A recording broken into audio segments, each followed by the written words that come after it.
experience. I never shared it with anybody, but I thought it was pretty interesting.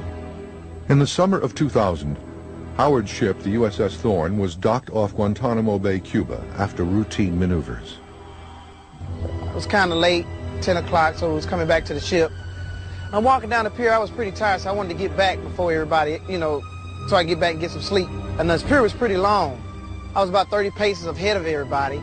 I saw like this glowing white light out of the corner of my eye. I was walking, I kind of looked to the side, and it was glowing under the water.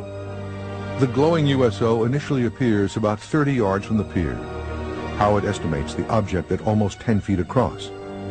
As it approaches, Howard comments he couldn't tell if the object was man-made.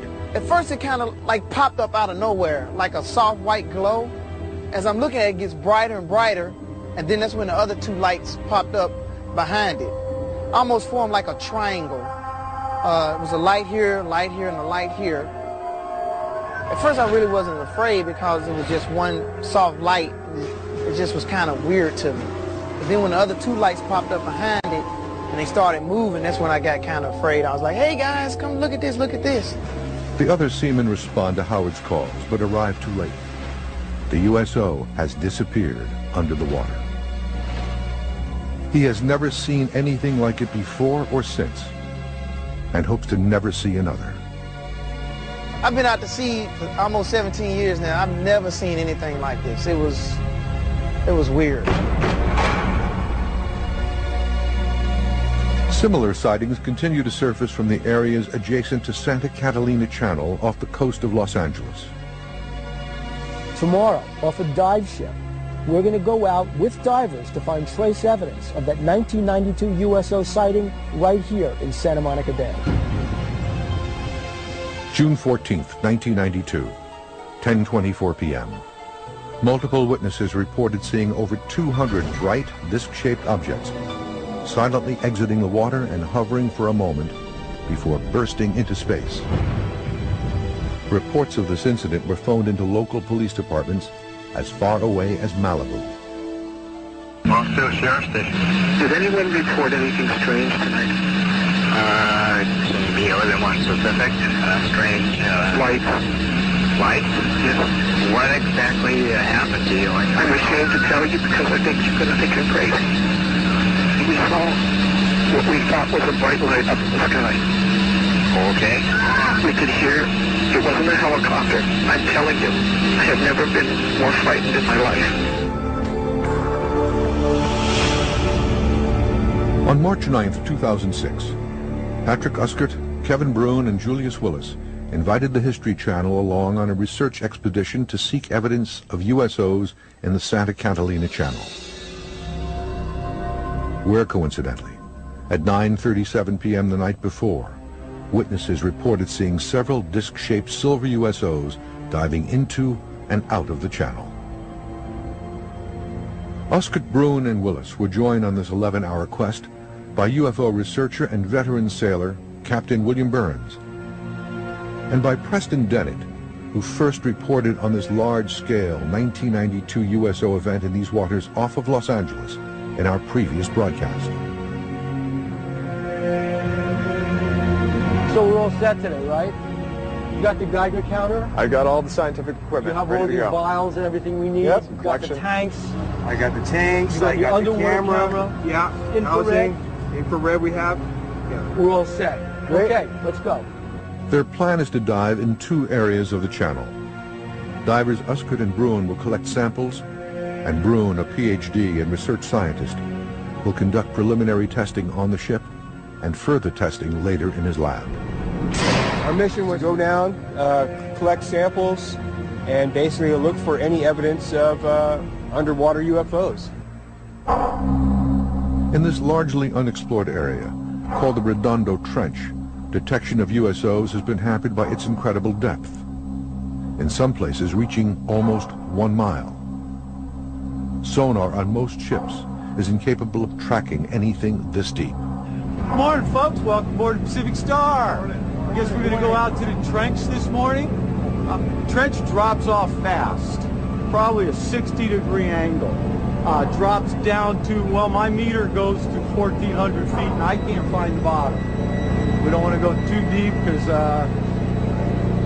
we don't know what's there. Jump, Joe! The ship leaves Redondo Beach, California at 8:37 a.m. It heads due west into the murky waters of the Pacific. The team faces a strong breeze and heavier than normal chop.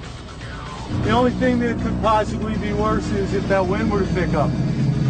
So if we get these ground swells rolling through like this, they will stir up the bottom 70, 80 foot down. Have to bump into them down there in order to find anything. At 9:22 a.m., the team catches their first glimpse of something unusual. Look at that! Holy cow! A strange anomaly is witnessed on the surface of the water. Guys, I'm serious. Look at that. The round impression, approximately 15 feet across, vibrates constantly as it is seen to disappear as quickly as it came. Sounds crazy, but there have been a lot of UFO crashes, 40 or 50 at least. So it's entirely possible that there is some type of material down there. There's plenty of places for USOs to hide. That's the trench. The captain orders the anchor down about 2 nautical miles downrange. We're looking for a couple of things. Are there any patterns on the bottom of the water, any trace evidence that remains from the soil? Is there any radioactivity down there? Are there any strange elements? People in this area saw this craft last night. So if that craft was here last night, if that craft left the traces, our guides on the bottom are collecting those traces now and bringing them up to the surface, and we're going to see these traces be tested.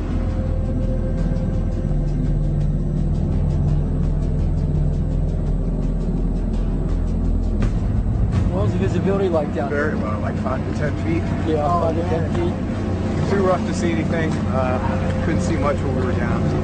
Hopefully Pat's getting some footage, maybe some samples. While Uskert reported that he sensed something peculiar in the water, the conditions prevented him from seeing it. He did, however, collect samples for testing. Couldn't see a thing. Just my flashlight beam going into blackness. If there is someone who wanted a place to hide, that'd be a pretty nice place to hide. Nice and dark, nice and deep. I didn't feel like I belonged there. I didn't feel like I was supposed to be there. Due to poor visibility at this location, the team moves 4 miles downrange, even further into the channel. We're going to head out to another spot where, again, if you were trying to camouflage yourself, you're probably sitting right here in the best place to be camouflaged. With underwater visibility of less than 15 feet at the first location, the divers prep a more sensitive camera to record evidence in this deeper area. Camera, I already got it in the housing. Okay. I'll set it up so it's especially sensitive to low light. If there's anything down there, you're going to see it.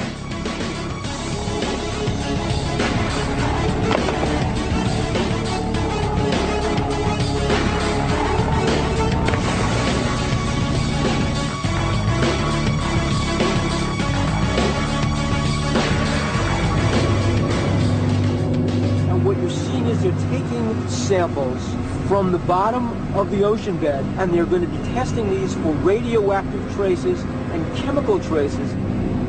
USOs leave traces. Maybe they're magnetic, maybe they're highly electrical charged. They're looking to test for electrical charges, for magnetism, and for radioactivity.